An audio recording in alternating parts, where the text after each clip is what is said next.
ॐ अज्ञानतिमिरन्धस्य ज्ञानाञ्जनशलाकया चक्षुरुन्मीलितं येन तस्मै श्रीगुरवे नमः। नमः ॐ विष्णुपादाय कृष्णप्रेष्ठाय भूतले श्रीमते भक्तिवेदान्त स्वामिनिति नामिने।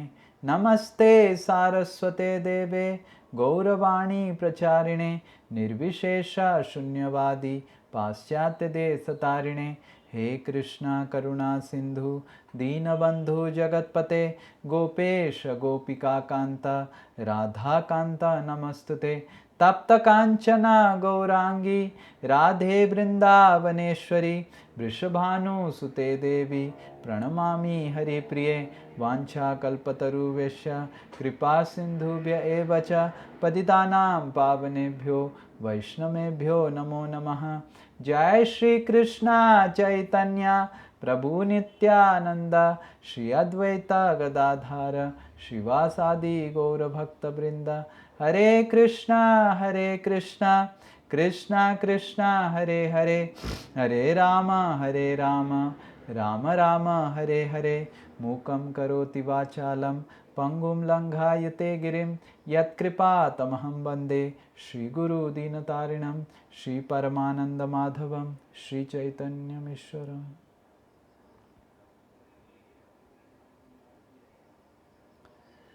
हरे कृष्णा। तो आप सबको स्वागत है हमारा श्रीमद् भागवतम क्लास में। तो हमने पिछला क्लास चर्चा कर रहे थे कि किस तरह इंद्र थोड़ा सा अहंकारी हो गए थे और थोड़ा सा गलती किए, और गलती के वजह से उनको इतना बड़ा सजा मिला। सजा नहीं, बृहस्पति अपमानित होके चले गए। एक्चुअली अगर देखा जाए तो बृहस्पति अपमानित नहीं थे। बृहस्पति को मान अपमान से कुछ फर्क नहीं पड़ता है, पर बृहस्पति अपने शिष्य के सिचुएशन परिस्थिति देख के बहुत ही गंभीर हो गए। गुरु का एक बहुत महत्वपूर्ण सेवा है कि शिष्य को शासन करना और सही रास्ते पे लेके आना। पर बृहस्पति देखे कि इंद्र का इतना घनघोर अहंकार छाया हुआ है कि वो अगर शासन भी करेंगे तो इंद्र उसको सही तरीके से अपने जीवन में ले नहीं पाएंगे।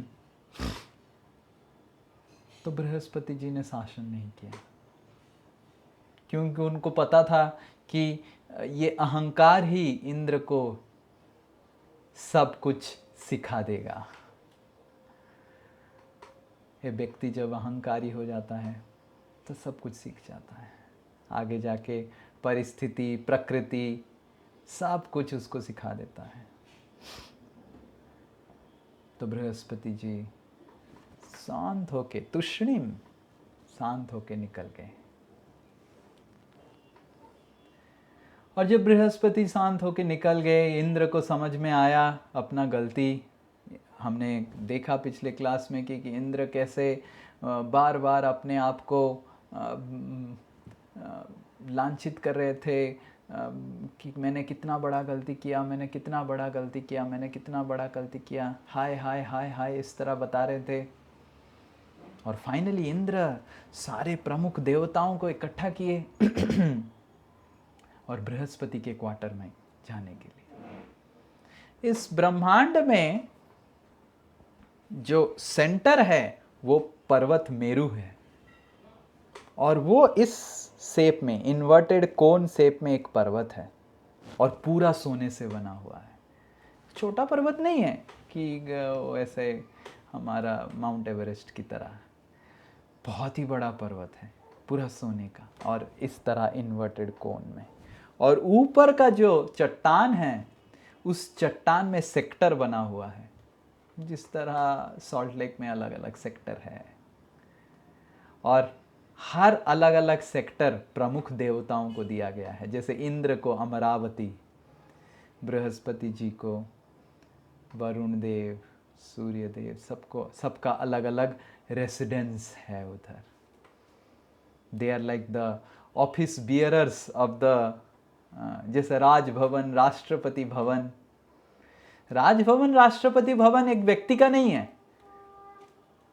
जो व्यक्ति राष्ट्रपति बनता है या प्रधानमंत्री बनता है या गवर्नर बनते हैं, राज्यपाल बनते हैं उनको वो भवन में रहने का मौका मिलता है। तो जो भी इंद्र बनता है, जैसे आप अगर कोई इंद्र बनेंगे, जैसे ज्योति माता जी अगर इंद्र बनेंगे तो ज्योति माता जी अमरावती में रहने का सौभाग्य प्राप्त होगा, फिर हम उधर कीर्तन कर सकते हैं। तो ये है, इतना सारा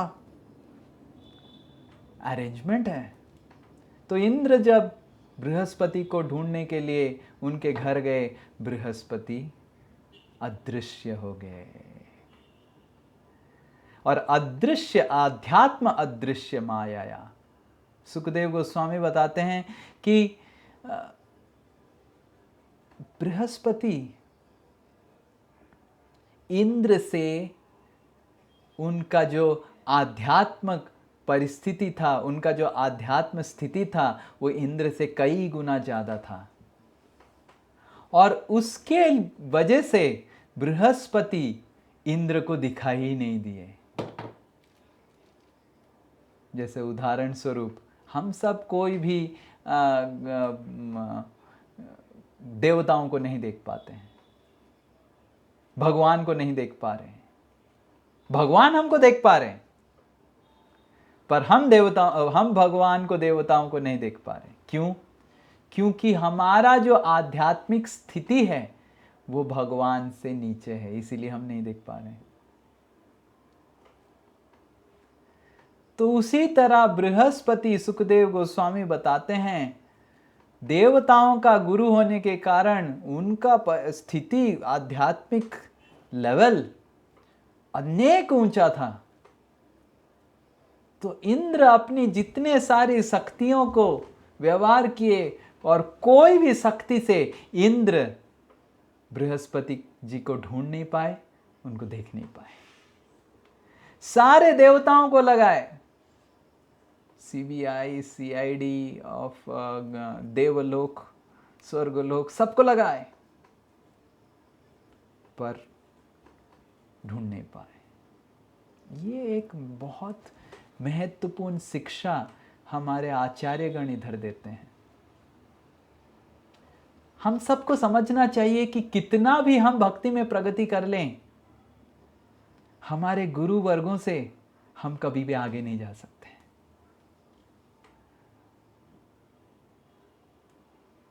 क्योंकि आध्यात्मिक प्रगति और आध्यात्म हमारी शक्तियों से निर्भर नहीं करता है। कभी कभी हमको लगता है कि शुरू में जब हम भक्ति में आते हैं, हमको भगवत गीता समझ में नहीं आता है, भगवत गीता का श्लोक उच्चारण नहीं कर पाते हैं, पर कुछ दिनों के बाद भगवत गीता का बहुत सारे श्लोक हम उच्चारण करने लग जाते हैं। और जैसे गुरुदेव श्लोक उच्चारण करते हैं, हम भी उस तरह का श्लोक उच्चारण करने लग जाते हैं। कुछ दिनों पहले हम कीर्तन नहीं कर पाते थे, अभी करताल सुंदर से बजा सकते हैं और बहुत अच्छा अच्छा कीर्तन कर पाते हैं। भागवत भी पढ़ने लग जाते हैं और हमको लगने लग जाता है कि मेरे और गुरुदेव के बीच में कुछ भी अंतर नहीं, सेम ही तो है, बस थोड़ा सा अंतर है कि वो थोड़ा जल्दी भक्ति में आ गए और मैं बाद में आया। सब कुछ तो आ रहा है, 108 भगवत गीता क्वेश्चन में सॉल्व कर दिया, और भागवत मैंने पढ़ लिया, चैतन्य चरितामृत पढ़ लिया, तो सब। और कभी कभी हम इस वजह से गुरु वर्गों की निंदा करने लग जाते हैं, ये सोच के कि मैं अगर कुछ स्किल्स, कुछ शक्ति प्राप्त कर लूं और कुछ श्लोक उच्चारण कर लूं और उसको याद कर लूं तो मैं भक्ति में प्रगति कर रहा हूं। भक्ति श्लोक याद करने से प्रगति नहीं होता है। भक्ति में कितना भी आप श्लोक याद कर लें, आपको सही समय में श्लोक याद आएगा जब आपको गुरु वर्गों की आशीर्वाद आपके ऊपर रहेगा। क्योंकि श्लोक तो आप हर समय याद कर सकते हैं, पर जब समय आएगा आप उसको यूज नहीं कर पाएंगे। जैसे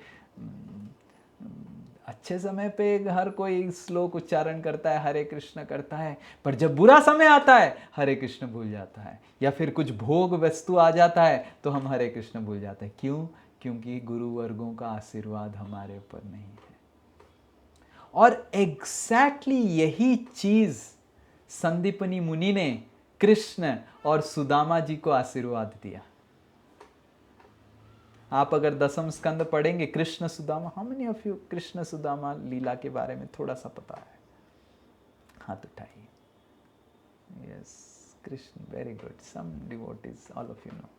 तो कृष्ण सुदामा की लीला में हम कृष्ण सुदामा एक बार जंगल गए थे। आप सबको लीला पता होगा कि किस तरह तूफान आया, और जब तूफान आया तो कृष्ण सुदामा भटक गए थे और गुरु की सेवा करने के लिए जंगल गए थे। तो जब गुरुदेव ढूंढ ढूंढ के सुबह जब कृष्ण सुदामा वापस आए तो संदीपनी मुनि कृष्ण और सुदामा को बताए कि आपने इतना कठिन परिश्रम किया मेरे को सेवा करने के लिए। मैं आपको आशीर्वाद करता हूं कि जो आपने सीखा है इस मेरे गुरुकुल में, आप उसको कभी भी भूलेंगे नहीं, और जब सही जरूरत होगा उसको आप इस्तेमाल कर सकते हैं।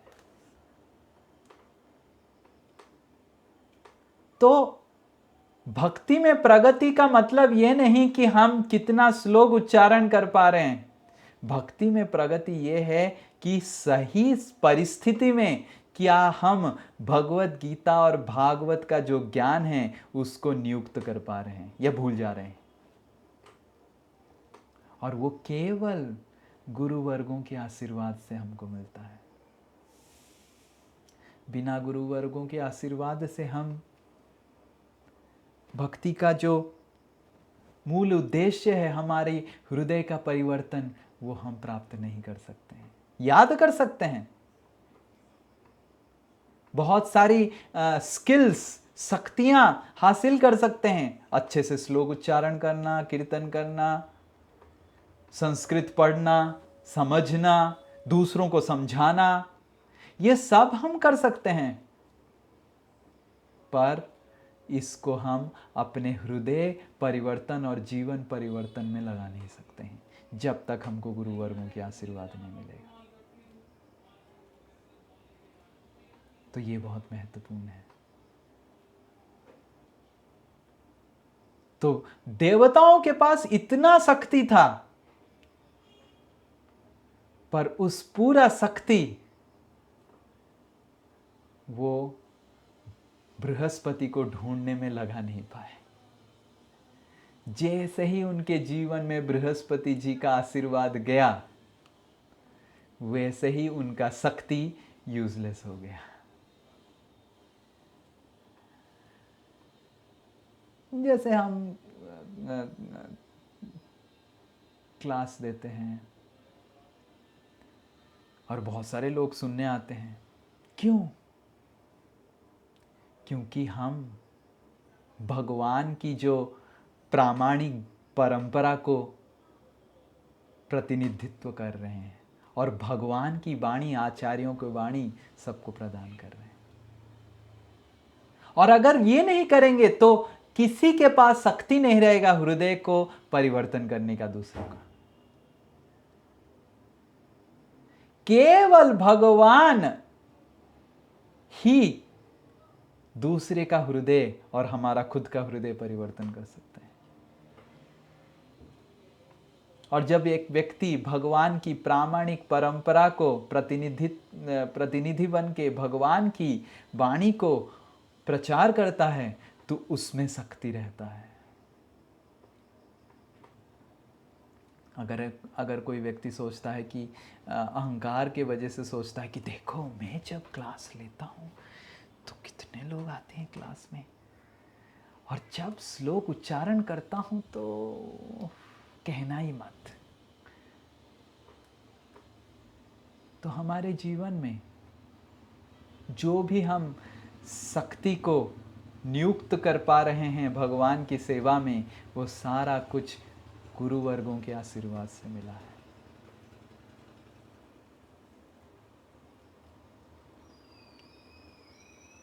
और इसीलिए गुरु वर्गों की निंदा करने से हमारे सारे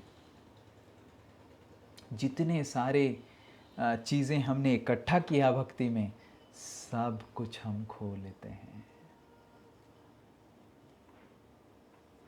उदाहरण स्वरूप हम ये श्लोक उच्चारण करेंगे। भागवत का 10वें स्कंद का 34वां अध्याय का 46वां श्लोक। 10वें स्कंद 34वां अध्याय और 46 नंबर श्लोक मैं आपको शेयर कर लेता हूँ, तो आप इसको हम इस श्लोक को उच्चारण करेंगे। ओम नमो भगवते वासुदेवाय। ओम नमो भगवते वासुदेवाय। ओम नमो भगवते वासुदेवाय।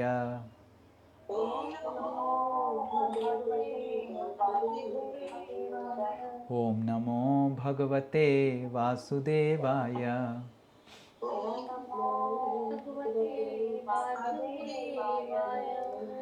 आयुश्रियं यशो धर्मं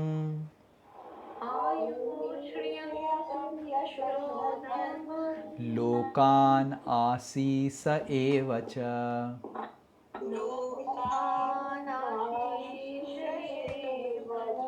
हन्ति श्रेयांसि सर्वाणि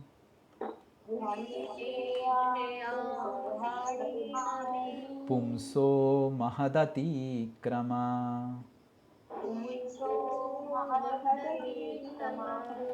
तो ये जो श्लोक है, जो अभी हम म्यूट में रख दीजिए, हर कोई म्यूट कर लीजिए। तो ये जो श्लोक है जो अभी हम उच्चारण कर रहे हैं,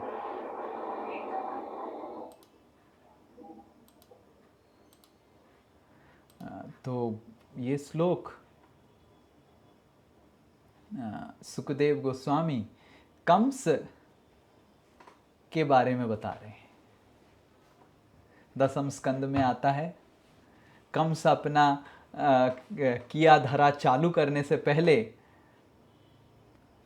सुखदेव गोस्वामी ये श्लोक वर्णन करके बताते हैं कि आगे क्या होने वाला है कंस का। थोड़ा फ्यूचर प्रेडिक्शंस सुखदेव गोस्वामी बता रहे हैं। कंस का क्या होगा, क्या होगा? आयु श्रियम यशो धर्म। एक व्यक्ति जब महद अतिक्रम, बड़े लोगों का, गुरु वर्गों का, भगवान का अतिक्रम, गलत अपमान करता है, तो क्या होता है? आयु मतलब उसका आयुष्य, श्रिया उसका ब्यूटी, शरीर का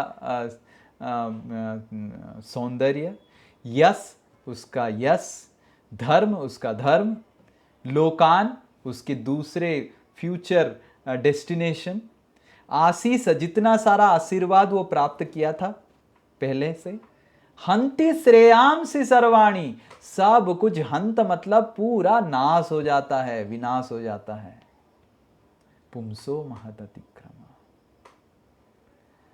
तो हमको समझना चाहिए, ये इंद्र के उदाहरण से भगवान सुखदेव गोस्वामी हमको ये सिखाने का कोशिश कर रहे हैं कि कितना महत्वपूर्ण है कि हम गुरुवर्गों की अपमान नहीं करें।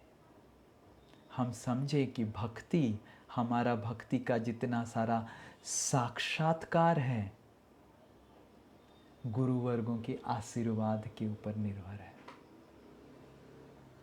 हम भक्ति में ज्ञान प्राप्त कर सकते हैं, पर साक्षात्कार के लिए हमको आशीर्वाद की आवश्यकता है।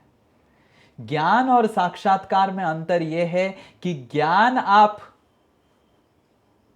भूल सकते हैं, सही समय पे उपयोग करने के लिए भी भूल सकते हैं, पर जब साक्षात्कार होता है तो हम उस ज्ञान को सही समय में सही जगह पे नियुक्त करने का शक्ति प्राप्त करते हैं।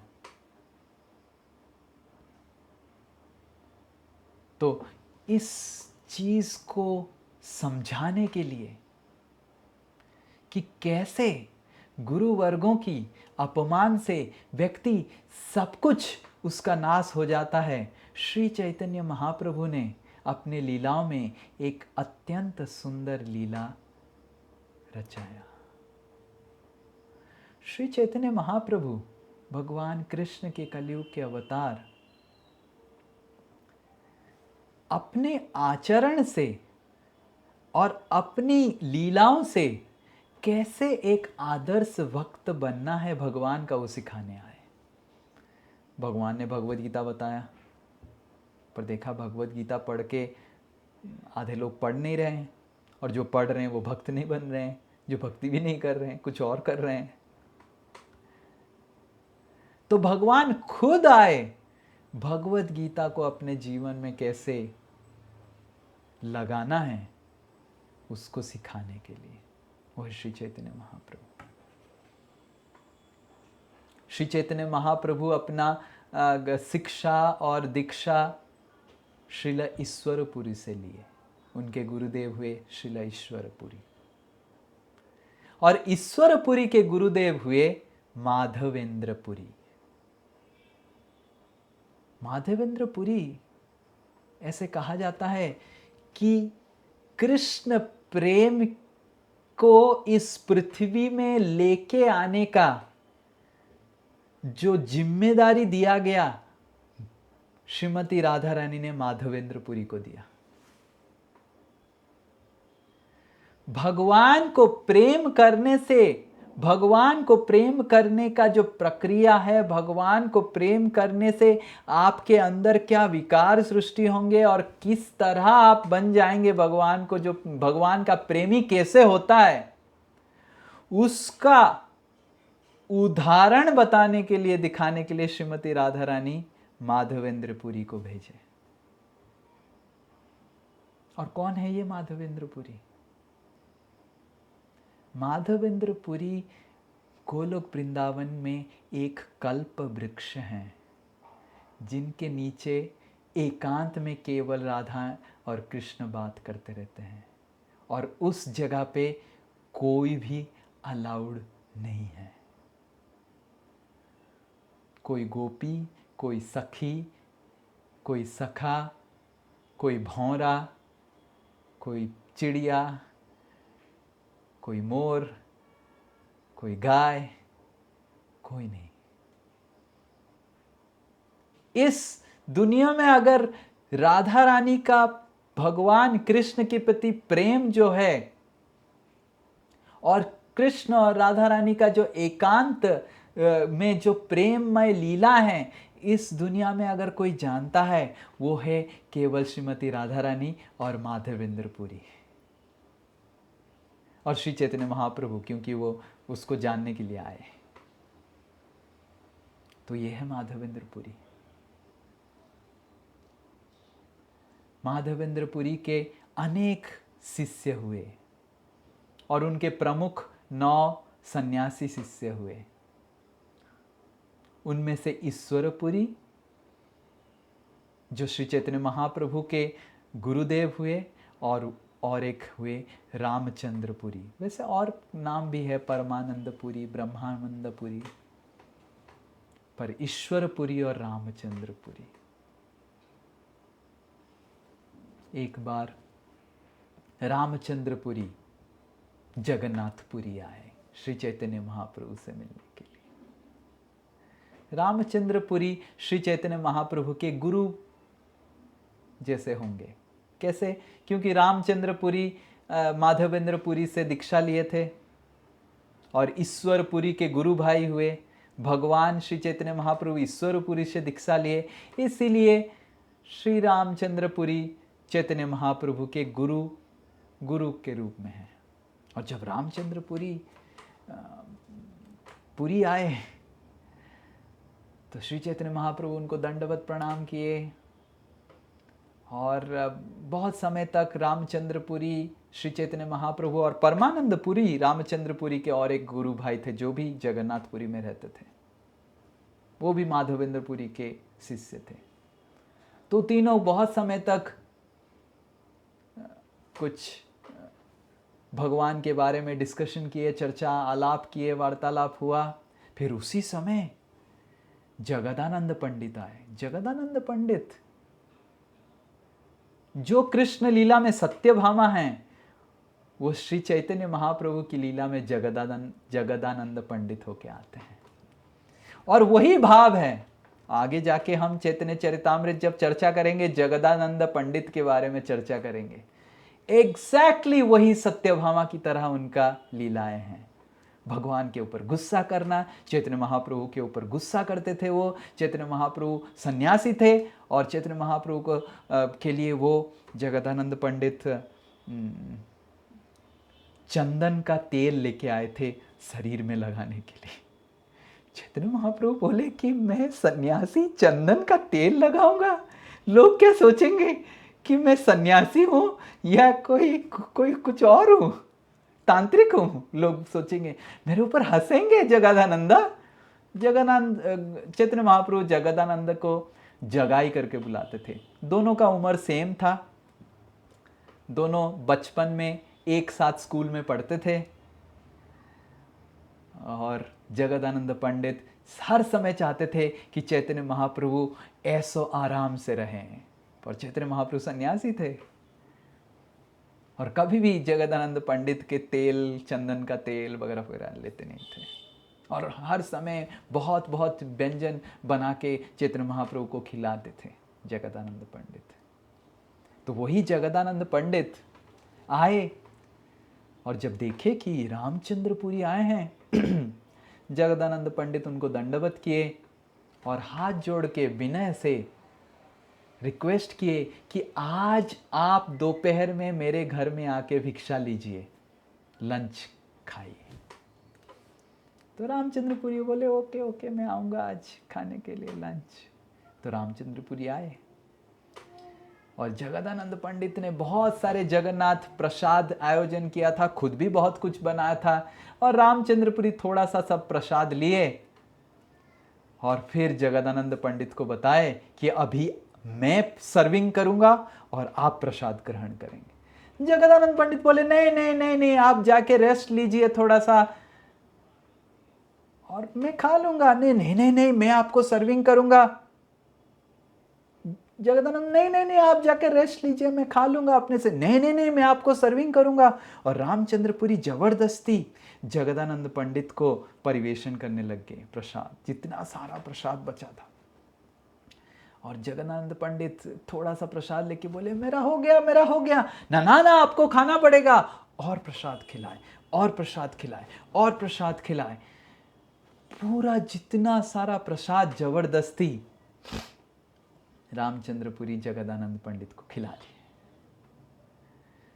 और जब खिलाने के बाद रामचंद्रपुरी जगदानंद पंडित जब हाथ धो रहे थे, रामचंद्रपुरी बताते हैं कि मैंने सुना था ऐसे कि चैतन्य महाप्रभु के जो पार्षद हैं वो हर समय बहुत ज़्यादा करके खाते हैं। अभी खुद मैं अपने आँखों से देख लिया, ये चीज़ पूरा प्रूव हो गया। चैतन्य महाप्रभु के अनुयायी सब, उनका वैराग्य है ही नहीं, कुछ व्रत और तपस्या नहीं कर पाते हैं, खाली खाते रहते हैं इतना। हाँ, करके चले गए। जगन्नाथ पंडित मेरे को जबरदस्ती खिलाए और मेरे को ऐसे बोल के, तो फिर पुरी में बाकी लोग भी रामचंद्रपुरी को बुलाए खिलाने के लिए। और जहाँ जहाँ रामचंद्रपुरी जाते थे उनका ऐसे ही आदत था कि पहले खुद थोड़ा सा खा लेंगे, फिर जो बचा है जबरदस्ती जो खिला रहा है उसको खिलाएंगे, और खिलाने के बाद उसका निंदा करने लग जाएंगे। अरे कितना खाता है, इतना खाएगा, इतना मोटा हो गया है फिर भी खाता है, क्या भक्ति करेगा तुम इतना मोटा होके, इतना कोई खाता है, भैंस भी इतना नहीं खाता है। चैतन्य महाप्रभु के सारे अनुयायी ऐसे ही हैं, भैंस भी कम खाता है, हाथी भी कम खाता है, इस तरह निंदा करते थे। तो और रामचंद्रपुरी एक मिशन में आए थे जगन्नाथपुरी, और उनका मिशन था कि श्री चैतन्य महाप्रभु की निंदा करना। सोचिए, that was the mission why came to Jagannath Puri. और वो इन्वेस्टिगेशन चालू किए कि चैतन्य महाप्रभु कहाँ खाने जाते हैं। श्री चैतन्य महाप्रभु को कोई भी निमंत्रण करता है लंच के लिए या फिर उस दिन का भोजन के लिए, उसके लिए 320 पैसा खर्चा होता था, और उसमें 4 लोग प्रसाद ग्रहण करते थे, और श्री चैतन्य महाप्रभु का मोटा मोटी 80 पैसा खर्चा होता था एक दिन का भोजन में। तो ये सब कुछ रामचंद्रपुरी नोट डाउन करने लग गए, और जहां जहां श्री चैतन्य महाप्रभु खाने जाते थे रामचंद्रपुरी वहां पहुंच जाते थे, और पहुंच के निंदा करने लग जाते थे। दूसरे लोगों को भगवान श्री चैतन्य महाप्रभु के बारे में अलग अलग चीजें बताने लग गए।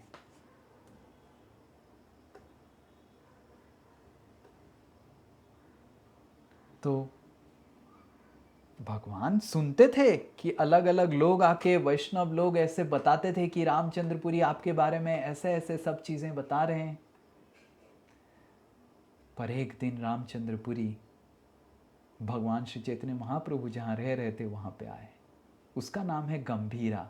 जब हम जगन्नाथपुरी जाएंगे तो इस जगह का दर्शन करेंगे। तो जब गंभीरा में गए तो रामचंद्रपुरी को जब देखे, श्री चैतन्य महाप्रभु दंडवत किए, और जब श्री चैतन्य महाप्रभु उठ गए तो रामचंद्रपुरी फर्श में बहुत सारे चींटियों को देखे। इधर उधर चींटी तो सब जगह चलता रहता है। और रामचंद्रपुरी बोले, हाँ देखो, अपने आप को इतना बड़ा वैरागी मानते हैं आप, और रात भर क्योंकि मिठाई खाते हैं अन्नपूर्णा स्वीट से, वीआईपी स्वीट से मांग के, और इसीलिए ये सब चींटी लोग इधर फैले हुए हैं। हाँ, वैरागी, कुछ वैराग्य नहीं। और श्री चैतन्य महाप्रभु हाथ जोड़ के बोले कि हाँ, मैं बिल्कुल वैरागी नहीं हूं, और मैं आपके आशीर्वाद से सही में ये वैराग्य का जो है इसको निभा सकता हूं। और फिर रामचंद्रपुरी चले गए। और फिर श्री चैतन्य महाप्रभु अपने सर्वेंट गोविंद को बुलाते हैं और बताते हैं कि आज से आप बस मेरे लिए 1/4 मतलब 80 रुपये 20 पैसा का थोड़ा सब्जी ले आइए और थोड़ा सा राइस ले आइए, मैं बस वही खा लूँगा, और उससे जो बचेगा आप ग्रहण कर लीजिए, और आपका अगर पेट भर नहीं रहा है आप दूसरी जगह भिक्षा मांग के खा लीजिए।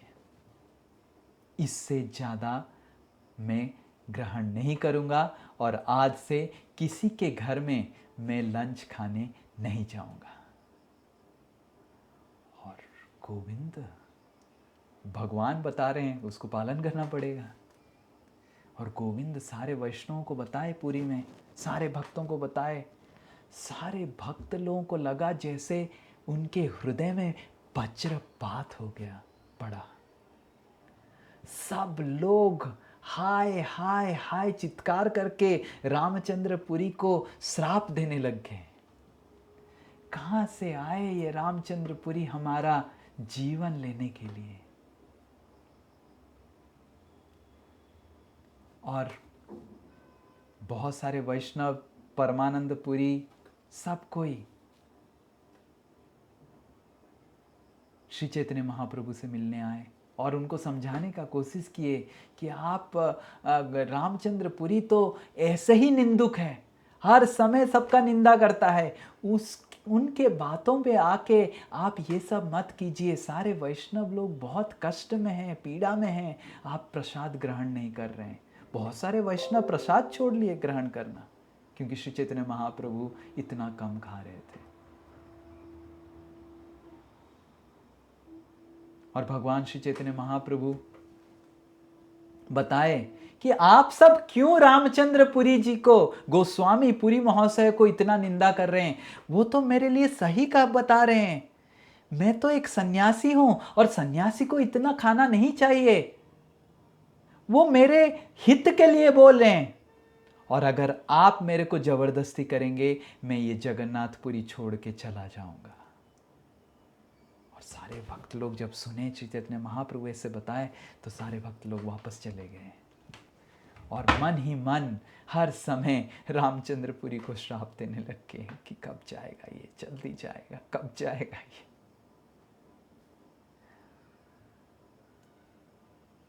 तो इस तरह श्री चैतन्य महाप्रभु जब अपना खाना कम कर दिए, सारे वैष्णव लोग खाना कम कर दिए, कोई भी वैष्णव लोग खा नहीं रहे थे अच्छे से, तो रामचंद्रपुरी को किसी को भी निंदा करने के लिए अपॉर्चुनिटी नहीं मिला और उनका बिजनेस खराब हो गया। उनका बिजनेस तो निंदा करना था। और फिर रामचंद्रपुरी जगन्नाथपुरी छोड़ के चले गए। और जिस दिन रामचंद्रपुरी जगन्नाथपुरी छोड़ के चले गए उसी दिन पुरी में एक बहुत बड़ा महोत्सव हुआ और सारे भक्त लोग श्री चैतन्य महाप्रभु बहुत सारा प्रसाद ग्रहण किए। कृष्णदास कविराज गोस्वामी श्री चैतन्य चरितामृत में वर्णन करते हैं कि रामचंद्रपुरी ऐसे कैसे बन गए। कृष्णदास कविराज गोस्वामी बताते हैं कि रामचंद्रपुरी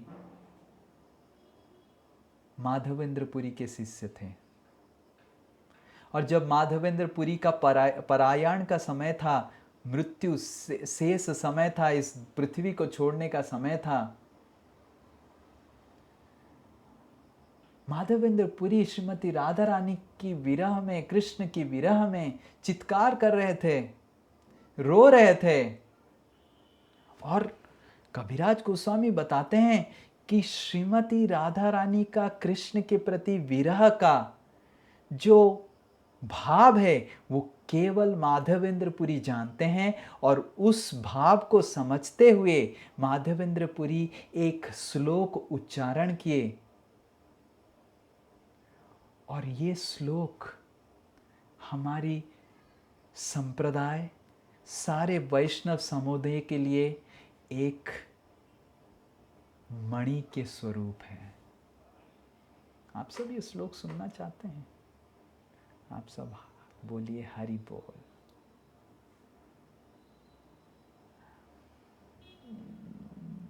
मैं तो सुन नहीं पाया क्योंकि आप अनम्यूट नहीं कर पा रहे हैं। पर हरि बोल, हरे कृष्ण। सो ये जो श्लोक है ये हमारी संपूर्ण परंपरा में एक मणि के स्वरूप है। और श्रीमती राधा रानी का कृष्ण के प्रति जो प्रेममय भाव है, जब कृष्ण द्वारका और मथुरा चले गए उसके बारे में बताता है। आई दीन दयार्द नाथ है, मथुरा नाथ कदाव्यलोक्यसे, हृदयं त्वदलोककातरं स्वामिन् भ्राम्यति किं करोम्यहम्। आई दीन दयार्दनाथ है,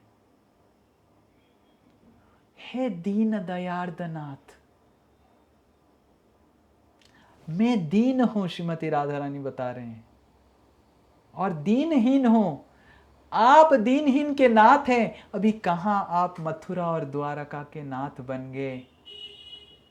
मथुरा और द्वारका के वासी तो बहुत विद्वान हैं, उनका नाथ बन के क्या फायदा। आप तो दीन दयार्द श्रीमती राधिका की नाथ हैं। हृदयम त्वदलोक कातरम, मेरा हृदय पागल हो रहा है आपसे फिर से मिलने का। दयित भ्राम्यति किम करो में हम, मैं इधर उधर वृंदावन में घूम रहा हूं आपको ढूंढते हुए, कब मेरे को आप दर्शन देंगे। इस भाव से ये प्रेम पूर्वक ये श्लोक को उच्चारण करते हुए माधवेंद्रपुरी हर समय रोते रहते थे।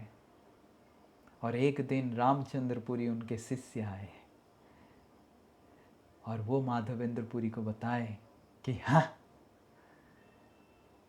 इस समय रोना धोना कर रहे हैं, इस समय तो आपको आनंद होना चाहिए कि आप मुक्त हो रहे हैं इस दुनिया से, और अगर रोएंगे धोएंगे फिर से इस दुनिया में बंधन हो जाएंगे। ब्रह्मभूत प्रसन्न आत्मा भगवत गीता में लिखा गया है, जो ब्रह्मभूत होता है, जो आध्यात्मिक प्रगति कर लिया है, वो तो प्रसन्न रहता है, हर समय आनंद चित्त में रहता है। और ये रोना धोना केवल आपको ये पृथ्वी से, ये भौतिक जगत से केवल बंधन में डाल देगा।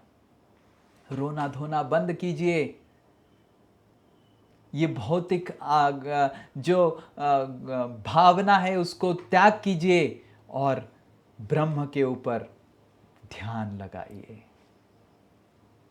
तो इस तरह रामचंद्रपुरी अपने गुरुदेव को माधवेंद्रपुरी को बताए। माधवेंद्रपुरी इतने ज़्यादा क्रोधित हो गए।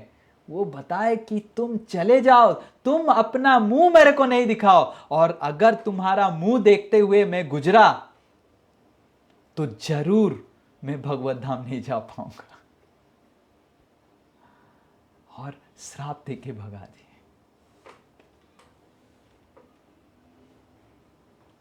और माधवेंद्रपुरी के और एक शिष्य थे ईश्वरपुरी, और ईश्वरपुरी माधवेंद्रपुरी को सेवा किए अंत समय में, और भगवान को स्मरण करने में सहायक बने, और भगवान के बारे में अलग अलग श्लोक उच्चारण करते थे माधवेंद्रपुरी के सामने, उनका सेवा करते थे, उनके लिए अलग अलग भगवान के बारे में गाना गाते थे। और इसके वजह से माधवेंद्रपुरी मृत्यु से पहले, इस धरा को छोड़ के भगवत धाम जाने से पहले ईश्वरपुरी को आशीर्वाद किए कि आपको जरूर कृष्ण प्रेम मिलेगा। और उसके वजह से ईश्वरपुरी जो ब्रह्मांड के गुरु हैं, सृष्टि के जगत गुरु हैं, वंदे कृष्ण परम गुरु श्री चैतन्य महाप्रभु जगत के गुरु हैं, और उनका गुरु बनने का सौभाग्य ईश्वरपुरी को प्राप्त हुआ, क्योंकि वो माधवेंद्रपुरी का विनय रूप से सेवा की। और रामचंद्रपुरी कविराज गोस्वामी बोलते हैं क्योंकि वो माधवेंद्रपुरी का निंदा किए, उनके हृदय में इतने सारे कुटी नाटी कर्म वासना इतना सारा फैल गया कि वो प्रोफेशनल निंदुक बन गए, जो केवल निंदा कर रहे थे वैष्णव का।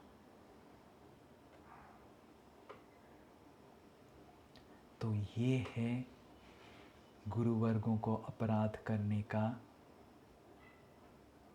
रिजल्ट, परिणाम। और जब इंद्र, सुखदेव गोस्वामी भागवत के इस अध्याय में बताते हैं कि जब इंद्र देखे कि बृहस्पति अदृश्य हो गए, बहुत सारे जगह ढूंढने लगे, जब मिले नहीं बृहस्पति तो इंद्र वापस आए। पर न्यूज़ रुकता नहीं। आज की ताज़ा खबर, आज की ताज़ा खबर, आज की ताज़ा खबर। इंद्र ने अपने गुरु की अपमान किया। आज की ताज़ा खबर पूरा ब्रह्मांड में फैल गया और ये ताज़ा खबर असुर लोक में भी पब्लिश हुआ, न्यूज़पेपर आर्टिकल में। बड़ा हेडलाइंस था कि इंद्रा ऑफेंड्स बृहस्पति, इंद्र ने बृहस्पति को अपमानित किया। और जैसे ही शुक्राचार्य असुरों के गुरुदेव इस समाचार को, आर्टिकल को पढ़े, तुरंत शुक्राचार्य ने असुर लोगों को बोला, यही सही मौका है, इंद्र को आक्रमण करो और इंद्र को हरा सकते हो आप। और सारे असुर लोग कितने बार इंद्र से हारे हैं उसका काउंट भी नहीं है। तो उसी समय सारे असुर लोग देवलोक में अटैक किए, आक्रमण किए, और सारे देवता लोग वो अमृतपान किए थे, फिर भी बुरी तरह हार गए। और इतना बुरी तरह हारे कि उनका हाथ पैर सब आघात हो गया और सारे देवताओं को भागना पड़ा और ब्रह्मा जी का शरण लेना पड़ा। आयु, श्रीयाम,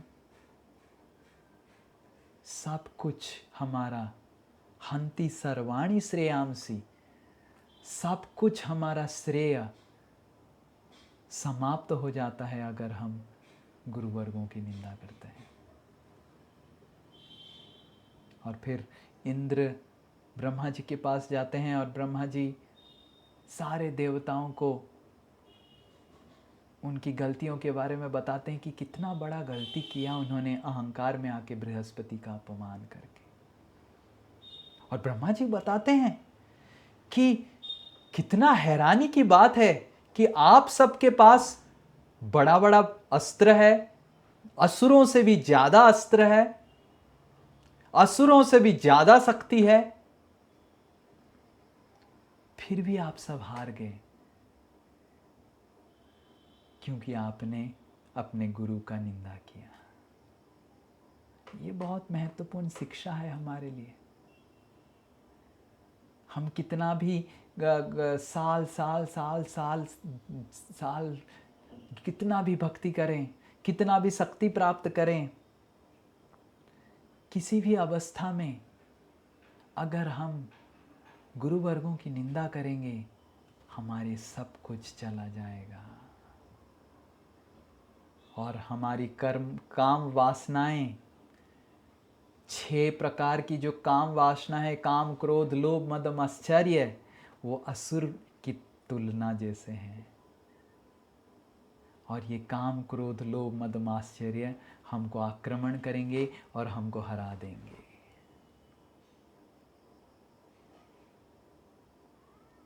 जो भी हमारा आध्यात्मिक प्रगति है सब चला जाएगा। और ये काम, क्रोध रूपी असुर हमको परास्त करके हमारे हृदय के सिंहासन में जहाँ पे हम कृष्ण और राधा रानी को अभी बिठा रहे हैं, उनको हटा के खुद बैठ जाएंगे। ये गुरुवर्गों की निंदा का परिणाम है। और फिर ब्रह्मा जी देवताओं को सल्यूशन बताते हैं कि क्या करना चाहिए। और क्या सल्यूशन ब्रह्मा जी बताते हैं, इसको जानने के लिए, कथा सुनने के लिए आपको नेक्स्ट वीक आना पड़ेगा। हरे कृष्णा कृष्ण कृष्ण हरे हरे, हरे राम राम राम हरे हरे। किसी का कोई प्रश्न है तो अभी पूछ सकते हैं। Yes, anyone has any question? Are you? Yes. Prabhu ji, Hare Krishna. Hare Krishna yes, Prabhu ji, दंडवत प्रणाम। हम सुन पा रहे हैं, बताइए। प्रभु जी, जब हम लोग भागवतम पढ़ते हैं तो इसमें कोई भी श्लोका को रिसाइट करते हो तो उसमें ओम नमो भगवते वासुदेवाय मंत्र का उच्चारण करना मतलब चाहिए यस, ऐसा। क्योंकि सुखदेव गोस्वामी जब परीक्षित महाराज को द्वितीय स्कंद में भागवत सुनाने का प्रारंभ किए थे तो इसी श्लोक से ही प्रारंभ किए थे, ओम नमो भगवते वासुदेवाय। और सुखदेव गोस्वामी की अनुयायी होते हुए हर भागवत कथाकार सुखदेव गोस्वामी को, उनके चरण को फॉलो करते हुए हर भागवत कथाकार भागवत के कोई भी श्लोक उच्चारण से पहले ओम नमो भगवते वासुदेवाय उच्चारण करता है। और ये ओम नमो भगवते वासुदेवाय का अर्थ है कि मैं वो वासुदेव भगवान को स्मरण करता हूँ जो जिनकी शक्ति से सारा सृष्टि हो रहा है और जो मेरे को शक्ति प्रदान करें कि जो भागवत है उन्हीं का स्वरूप है, वो स्वरूप मेरे कंठ में अवतार ग्रहण करें और ताकि मैं उच्चारण करके जो भी श्रोता हैं उनको सुना के भगवान के साथ उनका रिश्ता जोड़ने का कोशिश कर पाऊँ। तो जिस तरह भगवान खुद इस सृष्टि में प्रवेश करते हैं विष्णु के रूप में और सृष्टि में प्रवेश करके इस सृष्टि को क्रिएट करते हैं, उसी तरह ओम नमो भगवते वासुदेवाय का अर्थ है कि हम भगवान को प्रार्थना कर रहे हैं कि हे वासुदेव भगवान, आप मेरे कंठ में और मेरे जिह्वा में अवतरण कीजिए ताकि मैं आपकी जो स्वरूप है, भागवत की स्वरूप है, उसको सही तरह उच्चारण कर पाऊँ, उसका सही तरीके से व्याख्या कर पाऊँ। This is an invocation of Lord. भगवान को आवाहन कर रहे हैं कि आप मेरे जिह्वा में और मेरे कंठ में अवतार ग्रहण कीजिए। प्रभु जी, एक और क्वेश्चन। हाँ। जैसे इंद्र से अपराध हुआ तो उनको तो उसका पता चल गया, लेकिन हम लोगों से कोई गलती होती है तो ये तो हम लोग को पता ही नहीं चलता है। तो इसको कैसे, जब हम लोग को खुद को एहसास नहीं हो रहा है कि हम लोग गलती कर रहे हैं तो फिर तो कुछ हम लोग कर ही नहीं सकते हैं, मतलब हम लोग क्षमा भी नहीं मांग सकते। तो फिर हम लोग क्या ऐसा करें कि, या क्या हो कि हम लोग को पता चले कि हम लोग अपराध कर रहे हैं किसी के प्रति? तो हमको ऐसे नहीं कि हर समय डरे हुए अवस्था में रहना है कि शायद मेरा अपराध हो गया, शायद मेरा अपराध हो गया, शायद मेरा अपराध हो गया। तो हमको डरे हुए भक्ति नहीं करना चाहिए, डर डर के कि शायद मेरा अपराध हो रहा है। अगर हमको कोई बोल नहीं रहा है कि हमारा कुछ अपराध हुआ है तो हमको ज़्यादा इसके ऊपर सोचना नहीं चाहिए कि मेरा शायद अपराध हो रहा है, शायद इसका प्रति अपराध हो गया, उसके प्रति अपराध हो गया। तो हमको मेंटल एनालिसिस करके पैरालिसिस स्टेज पे नहीं पहुंचना चाहिए। Unnecessary mental analysis is not required. अगर हमने कोई अपराध किया है तो भगवान जरूर आयोजन करेंगे किसी भक्त के रूप में, या फिर गुरु खुद बताएंगे कि आपका यहाँ पे बहुत बड़ा गलती हुआ है। और जब तक कोई नहीं बताता है हमको शांति से अच्छे से भक्ति करना चाहिए और ज़्यादा मेंटल एनालिसिस नहीं करना चाहिए कि शायद मेरा अपराध हो गया इस समय।